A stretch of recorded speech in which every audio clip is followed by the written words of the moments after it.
So, we talked about the 8 steps to mindfulness. And remember, I said I don't want to rush through that summary last week about the skillful intention. And you know, these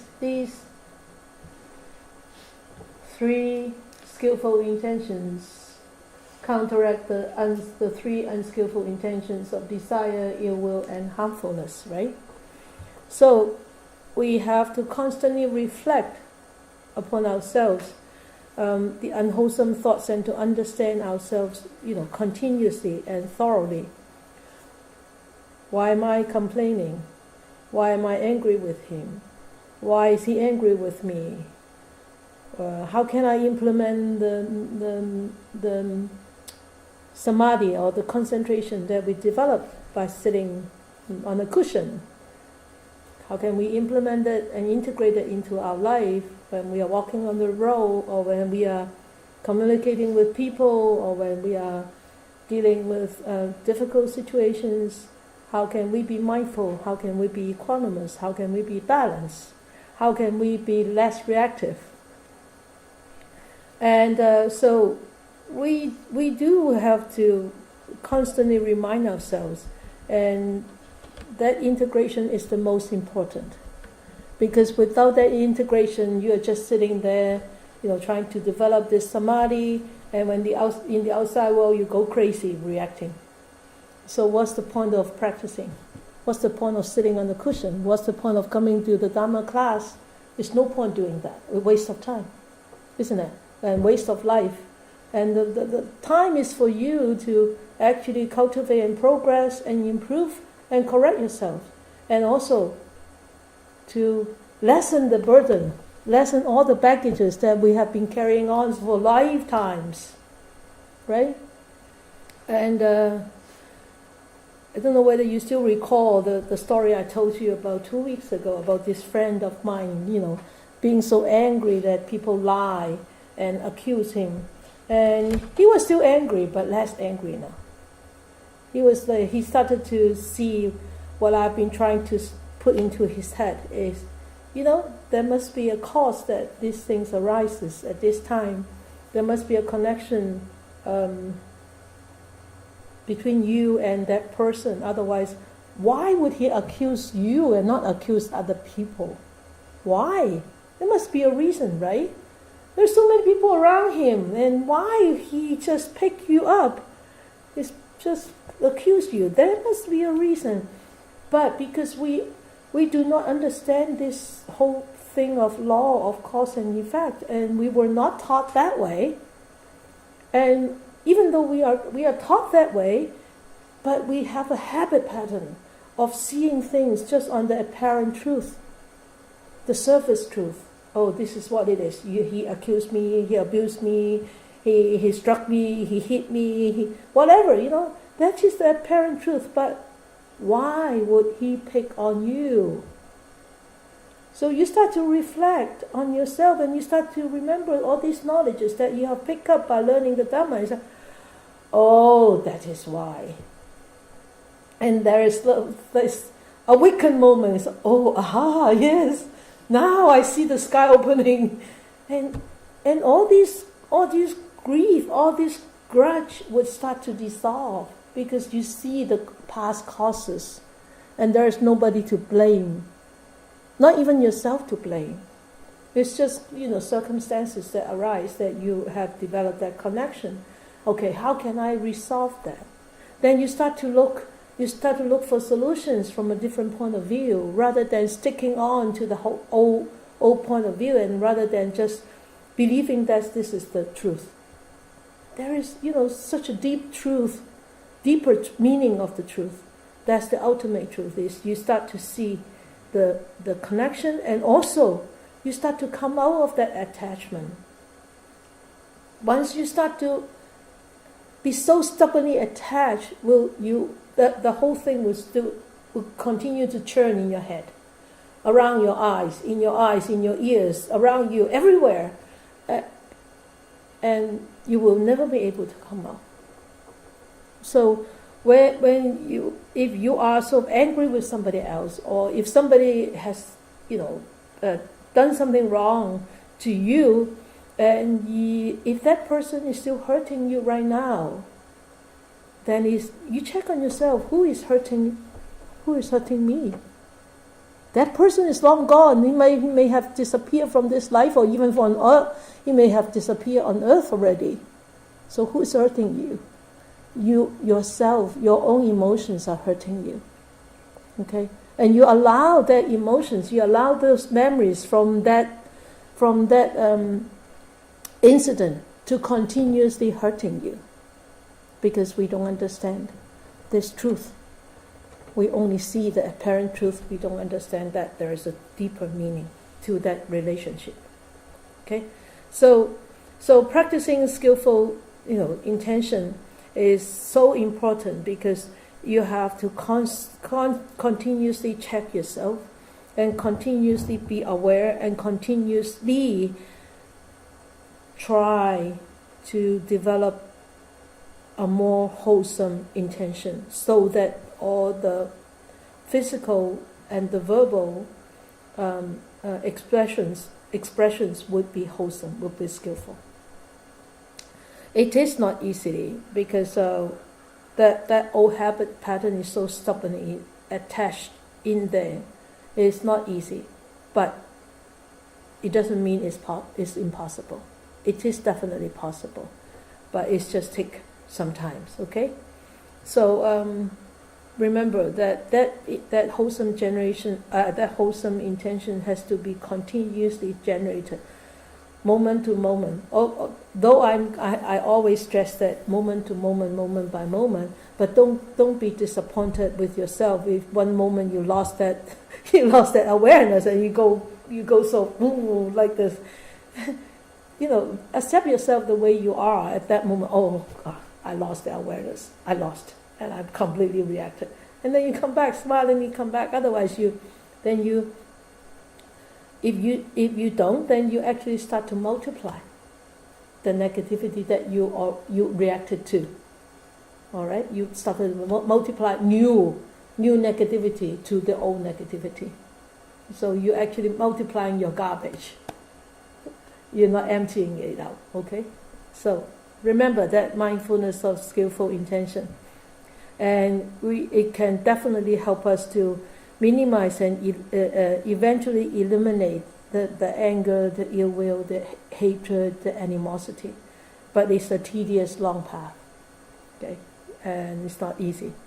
So remember, I talked about all the time skillful. That means samma in Pali terms. And now we come to the third step to happiness. Mindful step is samma vacha. Okay, so the next few actually is a group. It's a group. We can group them into a perspective we call morality or ethics. Okay, so samma vacha, that means the speech, skillful speech, right speech, and then samma kammanta, that means the right kind of action. All right, physical action, and skillful livelihood, samma ajiva. Okay, these are all Pali terms for the English translation. So these three, these are called the right actions, the skillful actions, and these three actually we call them a sila, morality. Okay, so we all know that from the book What the Buddha Taught. We all studied this. But remember, why are these important?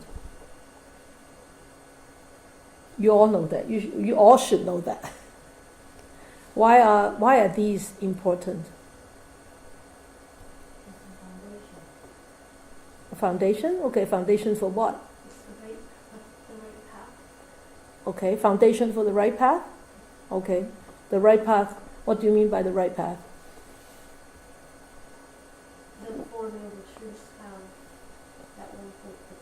Yeah, but where does the path lead you to? The end of suffering. The end of sufferings. Yeah, liberate yourself from sufferings. And so the basic step we have to build up is to build up a moral, a morality life, which is sila. And the Buddha said we have to see the slightest fault. We have to see the danger in the slightest fault that we have. Don't underestimate any slightest fault. Okay? And it is very difficult because we make so many mistakes throughout the day. And at the end of the day, you spend 5 minutes sitting on your bed and think, what have I done today? Okay, this not proper, that not correct, this thought, that thought, gosh, and it's endless. So, and there was this story. This father said to the son, you have made so many mistakes. The son said, no, I didn't make any mistakes. No, I didn't say anything bad, blah, blah, blah. He said, the father said, okay, every time you become aware that you have made a fault, and you will go and put a nail in a board, a piece of plywood, put a nail in there. And at the end of the day, he saw many nails on the plywood. And his father said, you see, look at all these. He said, but it's okay. We are all allowed to make mistakes. And his father said, okay, every time, okay, you make a wholesome thought, you pull out one nail. So at the end of a few months, he pulled out all the nails. But the father said, look, there are holes in there. That means the hurt is done. Whatever harmful action, either physical or verbal, you do to yourself, you do to others, even though you try to rectify, even though you try to correct, but the hurt is there. So rather than trying to mend the hurt, we try not to take the first step. So the Buddha said, see the danger in the slightest fault. Okay, so remember this it builds up the morality and ethics. And because, why is it such an important foundation? Take a guess if you don't know.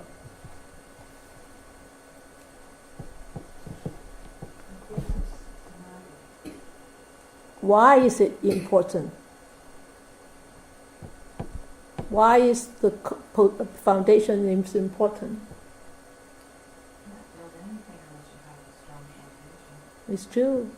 It's true. But what does this foundation help? It can help you to concentrate. Help the concentration. What does concentration help? How does it help? To realize that everything is just conditioned. Yes. And that is what kind of effect? It's an expression like think no harm, wish no harm, and do no harm. Yeah. And it has a purification effect, doesn't it? When you are concentrated, everything starts to slow down, start to settle down. And as I always say in the beginning of a meditation class, meditation is nothing glamorous. Meditation itself, mindfulness meditation itself, is a sedimentation. Mindfulness meditation is a filter. Filter out what?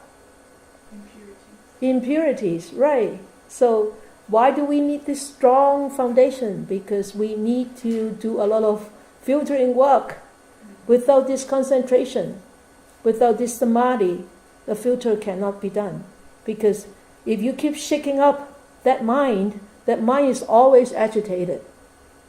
How can you see what is inside a bottle of water? Unless you allow it to settle down, that means concentration. You're stable, you're grounded, you're quiet, you're calm. Then you start to see what is inside the mind, right? then that's when you start to see what is inside the mind, then purification becomes possible. Yeah? Sensible, hey? Logical, good. I'm glad you agree with me. So, so it aids in mental purification, all right? And because sila has two aspects. Sila has two aspects. We talked about these two aspects long time ago. I will see whether you can remember. How does it work? Sila. What does it do to you? There are two aspects to the effects of sila.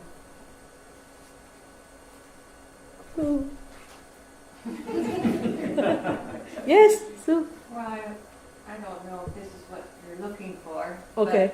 But, I was just thinking how important it is for the cycle of karma. Mm-hmm.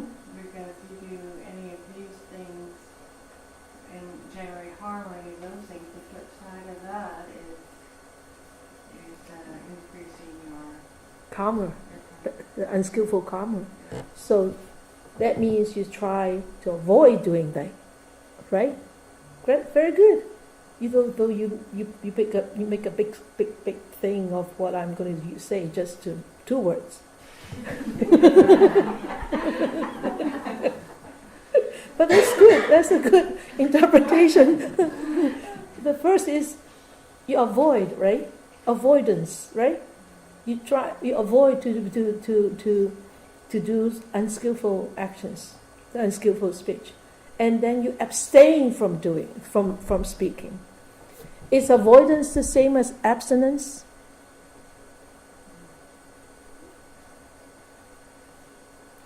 Bill, Elder Bill, is avoidance the same as abstinence?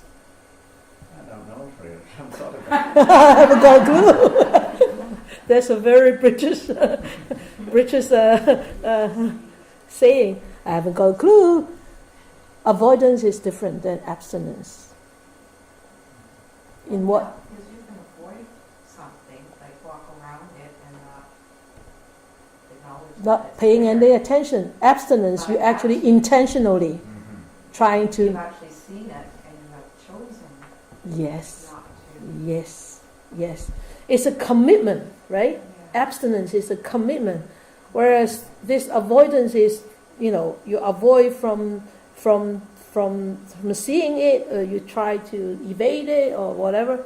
But this abstinence is actually you are performing an avoidance. You're doing it.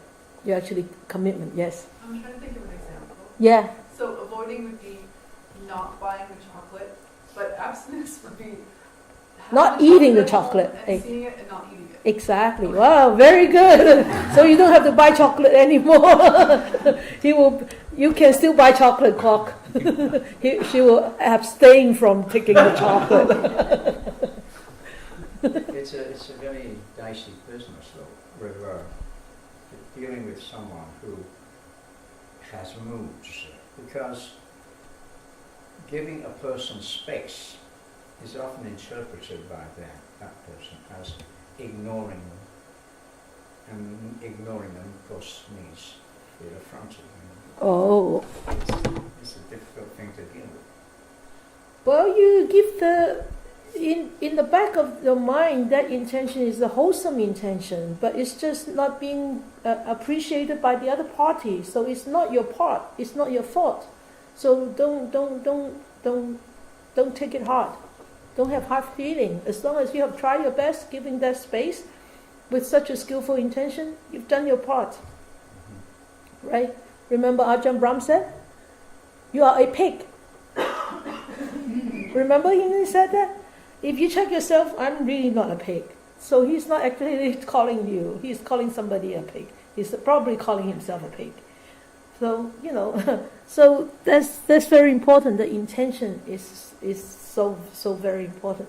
So we know that sila, where with observation of sila, we know it brings harmony. harmony in different levels, right? Harmony is socially, the interpersonal relationships will greatly improve if we all have a moral mind, right? And psychologically, if we have this morality, it actually brings harmony to our own mind. To our own mind. We feel good. We feel balanced. We won't also feel worry and fearful and all that all the time. So we actually protect ourselves from this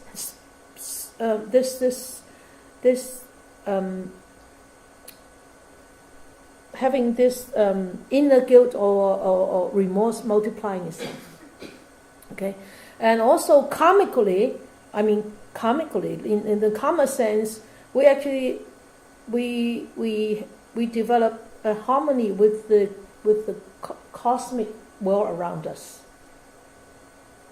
And also, when we start to contemplate on this foundation, you will feel that calmness, that insight, and that peacefulness that strong morality will bring. Otherwise, when we have done something, constantly making mistakes, and you try to meditate, oh boy, it's difficult, isn't it?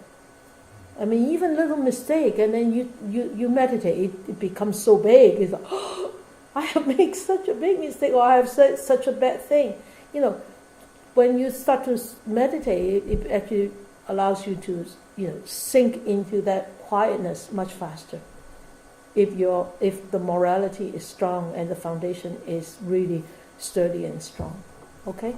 So that's why the Buddha said these three actually is a very important physical behavior, right? Okay. So. Talk about that already. Okay, so remember our favorable Dhammapada, verse 183. He said, to avoid all unwholesome, to perform all wholesome, to purify one's mind. This is the teaching of the Buddhas, and that's what Bill said just now. So, and you see,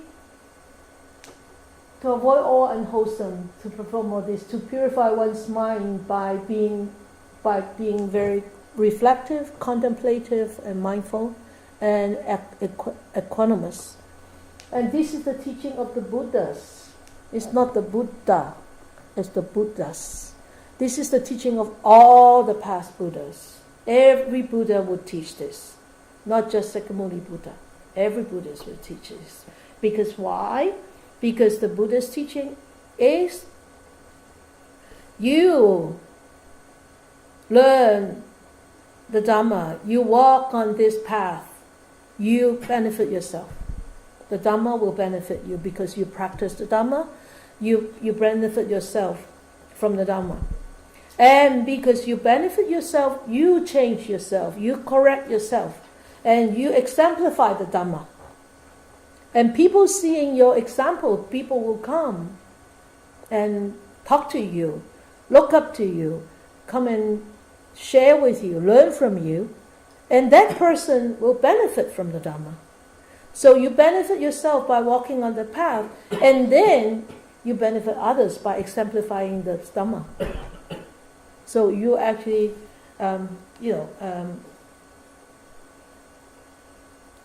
it's two benefits when you practice.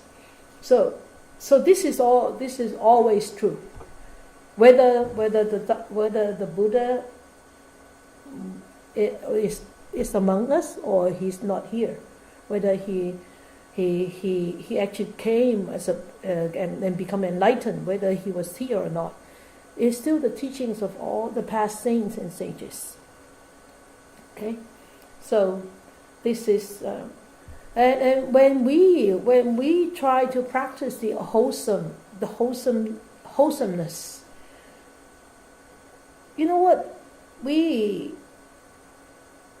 inevitably will develop that kind of energy field in ourselves and around ourselves. And we will attract the similar people. We will. Okay? So if you are continuously in negativity, then you will know who you will attract. It's the law of attraction. Okay? So, when we come to Samma Vacha, and what are the qualities of a skillful speech? You see, I'm actually trying to explain these few steps in very detail. Although I might not constantly remind you that you have to be mindful of this, you have to be mindful of that, but through learning the deeper meaning of each step, then you should be mindful of the benefits that you get from understanding the deeper meaning of each step. All right. So, qualities of a skillful speech. The Buddha said, "It's always true. It's always truthful." And how often have we said, "Oh, I wish I hadn't said that." Right? How often have we said that? And wouldn't it be nice if we don't have to say that again, over and over again? Okay. So, unskillful speech causes a lot of misunderstanding, doubts, and results in very problematic relationships, results in war, results in breakups and killing oneself or killing others. It causes a lot of things. I remember my teacher said, even reporters, editors, they can kill with their pen, because what they write out is what they think in their mind, and that can be a weapon. Okay, but also that can be a thing to cultivate loving kindness too, right? It depends on how people use it. So qualities of a skillful speech is always true. So what does he mean by always true? Is when you see and people ask you, "Did you see?" You say, I saw it. If you have seen it, then you say, "I saw it." If you haven't seen it, then when people ask you, you say, "I haven't seen it. I didn't see it." But if people ask you and you keep quiet, "Did you see it?" and you keep quiet, then what does it mean? Huh? You're hiding something. Yes. You're hiding something. So that is not truthful, right? Even though you are quiet, that might be not a skillful speech. So you have to be very careful. Or sometimes you're not quiet, so, "Oh," like that, okay? So we throw our hands up, we roll our eyeballs. That means something too. That could be untruthful also, right? Didn't we always do that? We always do that. So check on ourselves. Be mindful. Be mindful. And also, the second is uplifting and not malicious, not unkind. Not unkind. Yes. We all know what does he mean by this, right? Malicious speech. And also gentle and soft, not crude and harsh. Okay? So no swearing, no hard words. And moderate, not meaningless or useless. It's very, very, it's not easy. I think rightful speech, the skillful speech is the most difficult. It's the most difficult one to abide by. I think, to myself, it's very, very difficult.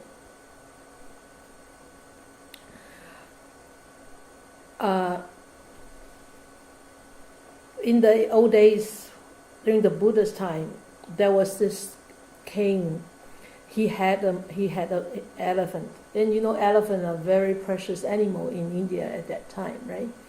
So the elephant was very gracious, looked very kind, looked very compassionate, looks very calm. And the king actually made a very beautiful stall for the elephant to live in. And for some time after the elephant was put into the stall, the king noticed that the elephant became very vicious, and always tried to stomp onto those people who tried to get him to work or try to take him out for a walk. And the king was suspicious. Why? What happened? So he asked for the advice from the Buddha, and the Buddha said, you know why? Because there is a gang actually hiding in the stall every night, talking about how they're going to murder, how they're going to rob, how they're going to kill, how they're going to steal. So all the thing that the elephant heard was unskillful speech, constant unskillful speech every night. So through the years, the elephant picked up all these messages, so it affected the elephant's mind. And the elephant became vicious, angry, not kind. So the king asked the Buddha, what are we going to do? The Buddha said, it's so easy. You chase that gang out, you put somebody there, talking about, skillful speech all the time, wonderful, loving kindness words all the time. And after a few months, the elephant became tame again, more gracious again. So as I always say, what you see, what you look at, what you read, what you hear, those are messages, those are food for your mind.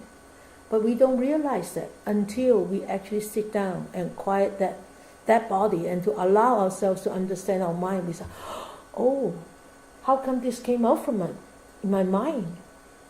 It seems that, I've seen a movie a long, long time ago, and all these, vicious thing came up in the mind. And said, why? What happened? Because it got stored.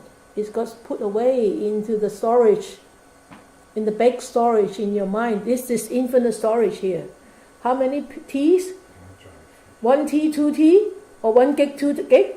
It's infinite storage here. And I tell you, you will be very scared.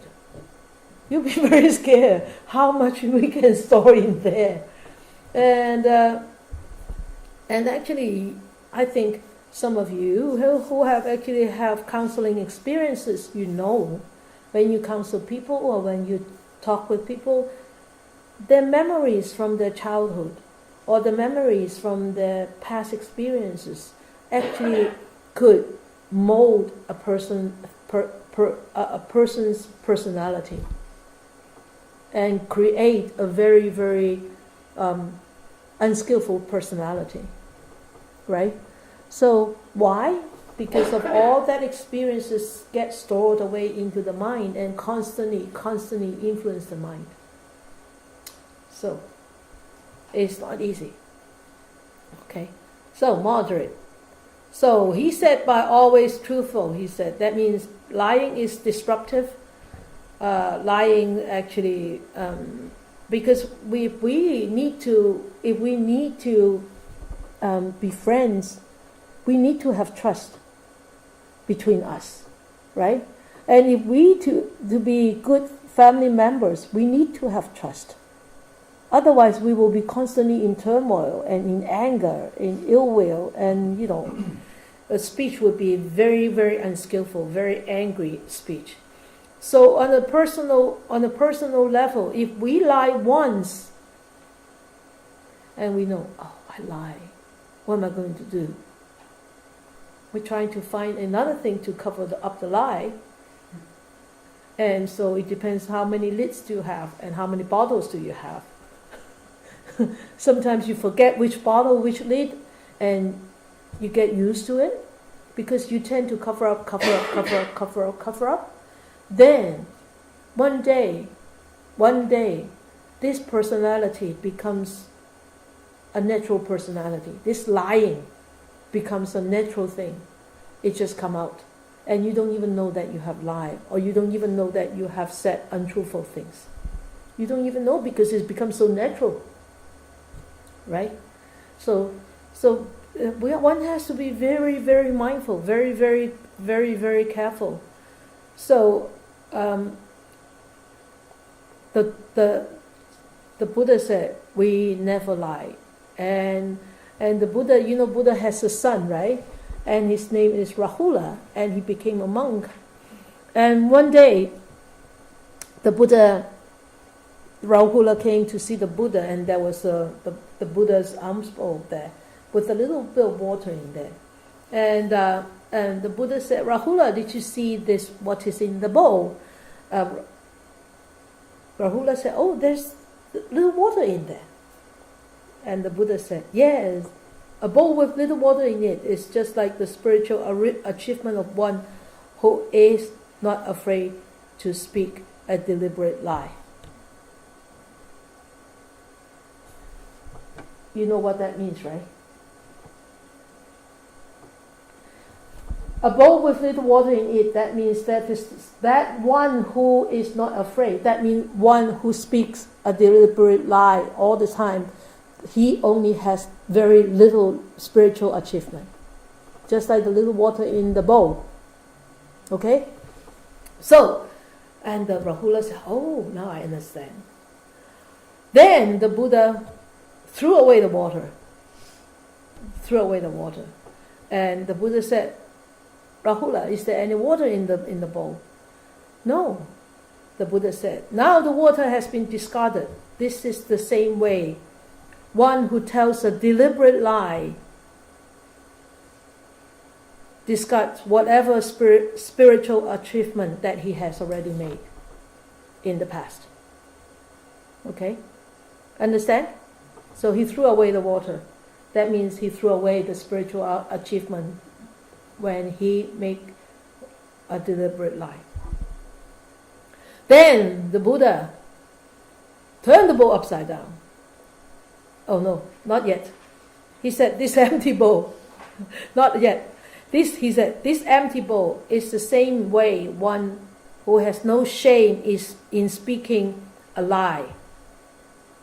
That means he is empty of spiritual achievement. He doesn't have any at all because he's not shameful. He doesn't have that remorse. He doesn't even need to go and seek penitence and to correct himself. Okay? So whatever spiritual achievement that he has attained from the past is gone. Then the Buddha turned the bowl upside down and asked Rahula, what did you see? Rahula said, well, Buddha, you turned the bowl upside down. He said, yes, this is the one who tells a deliberate lie actually turns his spiritual achievement upside down and incapable of any further progress. Anybody who actually tell a deliberate lie just turn his spiritual achievement away, and it's impossible to start progressing unless one will correct themselves right there. Okay? So it is really a very serious practice, this skillful speech. Right? And abstaining from malicious speech. You know, malicious, that means like unfriendly, harsh speech, like or split up. An old saying, I don't know whether it's the Caucasian saying or Chinese saying, but an old saying is that the tongue is a boneless weapon in between the teeth. Yeah? I don't know where that saying came from, but I read from a monk writing this. He said, "This tongue is a boneless weapon because when we need the tongue to pronounce, to verbally pronounce things, to verbally say things. If there is no tongue, we cannot pronounce anything. There is no words. No words could come out. So the tongue is the main tool in speech. Okay? So when we speak malicious or slanderous speech, this tongue actually like releases daggers. Strike you right in the heart, right in the back, stabbing you. So it always destroys friendship, always. Destroys relationship, always. There's no doubt about that. Okay? And it divides groups, it divides people, it divides the family, it divides the sangha, it divides everything. And it creates a lot of mistrust, it creates a lot of animosity. And the motive behind this is always aversion. And or resentment or jealousy. Okay, otherwise, no, people will not say things maliciously or have slandering speech. Okay. So create amity and division. And motive behind is aversion, resentment, intention of causing harm or hurt, or to win affection for oneself, or the perverse delight in seeing friends divide. Some people are like that. Oh yes, yeah, better say something so that they don't gang up together. So if you don't want people to gang up together, don't gang up with them, right? Just walk away. Why do you have to gang up with them, right? So we need to be very, very, very careful in our daily words, because they can be used as weapons. They can be treated like daggers. Even public speakers, or public facilities like radio stations, TV stations, and all that, they are very responsible. They should be very, very mindful of their speech. Sometimes I saw something on the CNN. There's these people, I don't know who they are, I don't know them, but the speech that they make, I don't know why people laugh. I really don't know why. I think it's so rough, and it's so tasteless, but people laugh. The audience just laugh, or it's maybe fake laugh from the TV. I don't know whether it's true, but I can't see any humor in there. I can't see. So bear in mind, this malicious speech actually can knock people down very much, really, and you will definitely lose all the trust. Okay, so just have to be very, very careful. So some words seem gentle but derogatory. Anybody can give me an example like this? No? Yeah, the way you say, oh sure. Oh sure, yeah. Yeah. Maria? Actually, close.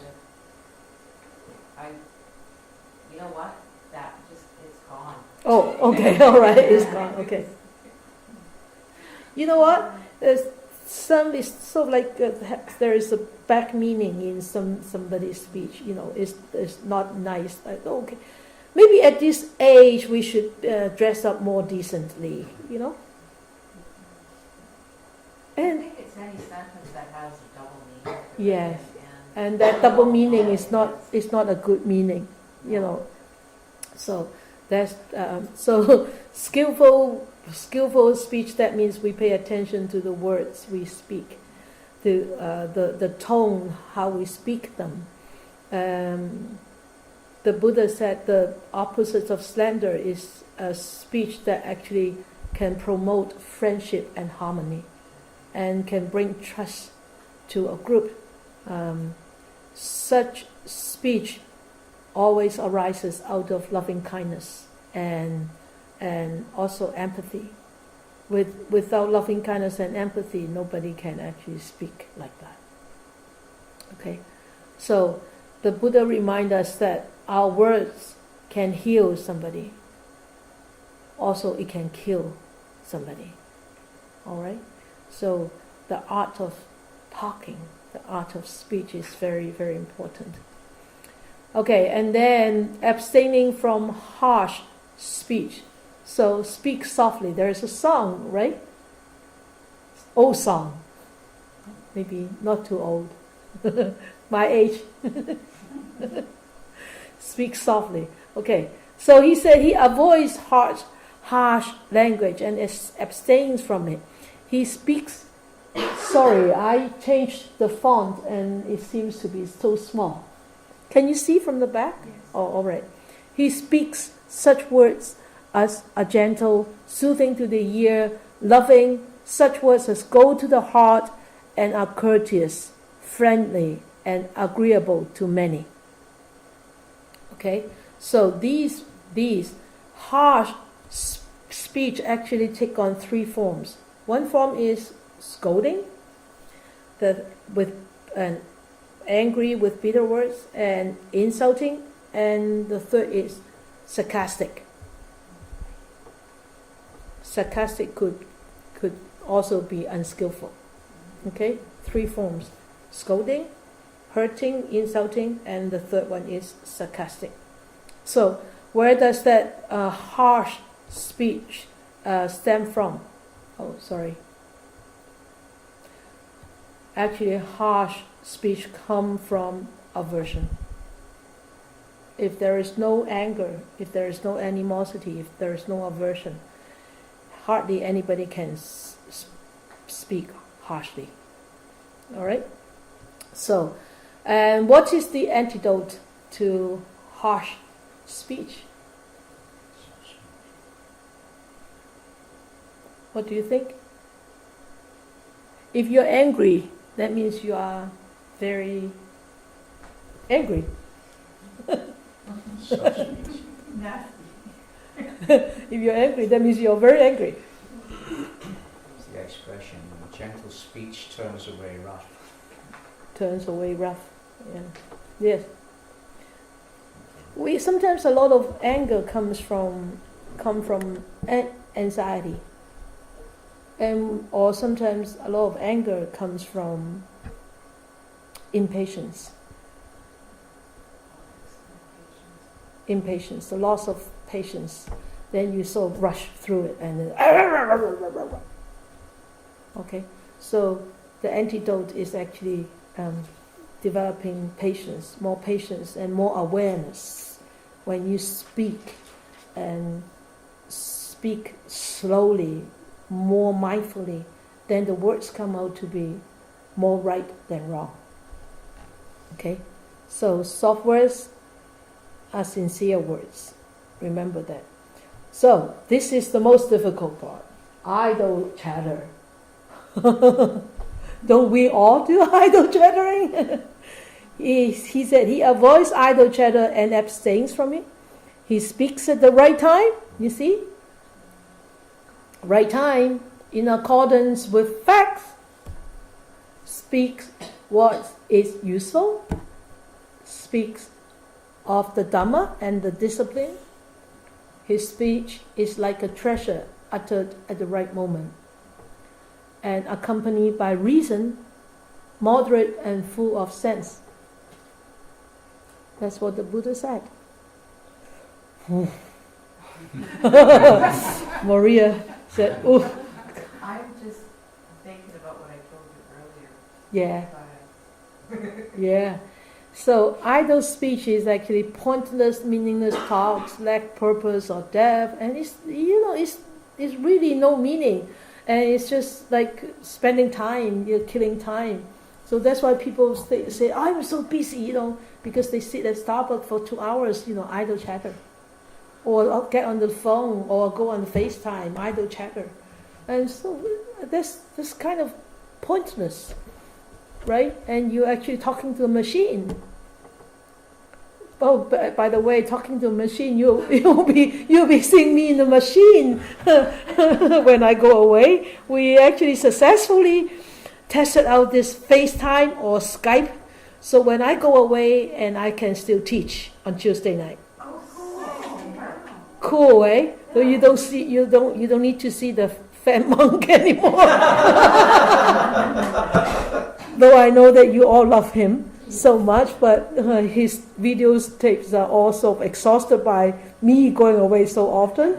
So, but anyway, I think I think you all love Ajahn Brahm. But anyway, yeah. So we won't be idle chattering on the FaceTime, but I'll be, if I can do it. Mostly I can do most of the time. We will do it on Skype and FaceTime. You can still see me, and I can still see you. Okay, so Kwok is working on that. So, but as householder, this idle speech is actually quite difficult to upkeep, because over dinner table you're sort of talking about some meanings, and then you will say, you don't say to the family, "Hey, come on, let us talk Dharma." So please don't be so dry, okay? You sometimes you do need some of these things, especially to children. Oh no, shut up! It's idle speech. That's not what Sifu teach. That's not what the Buddha said. I tell you, you guys would chase all your children away from the Dhamma. Okay? If you want your children to come to the Dhamma, talk about all these happy things, that you learn from the Dhamma. Oh, then knowingly and unknowingly, it's gone into their heart. And when they grow up, when the seed becomes mature, they will come back to the Dhamma, not trying to grab them into here. All right? The more you try to grab them, the more they will run away. Something I read once, I think, really captures it. It was a quote from someone, something I was reading. She said, "My family hates me when I'm a Buddhist. They love me when I'm a Buddha." Oh, yeah. So if I'm trying to, Yes. or if I'm just being, it's okay. Yeah. So we just have to be very careful, and also we have to be very careful on what we actually see from TV. Bhikkhu Bodhi actually wrote a very good line. He said, "The meaningless streams of information from the media, distracting entertainment, which leave the mind passive, vacant, and sterile." No. Yeah, and he said these actually blunt our spiritual sensitivity and deafen us to the higher call of contemplative life. Of course, from a bhikkhu, right? From such a renowned bhikkhu. But even as a householder, I think you have to try to be more mindful and more, have more affectionate talk, meaningful talks, and sharing talks and polite conversation, all right? So mindfulness of right speech. Wow, I thought I wouldn't be able to finish this. I make very good time. So, all unnecessary speech not motivated by generosity, compassion, and loving kindness is harmful. Okay? So, we have to constantly reflect on ourselves. Are my words true? Is this true? Is it kind? Is it the complete picture? There is a lot of times there is a protective mode in our mind.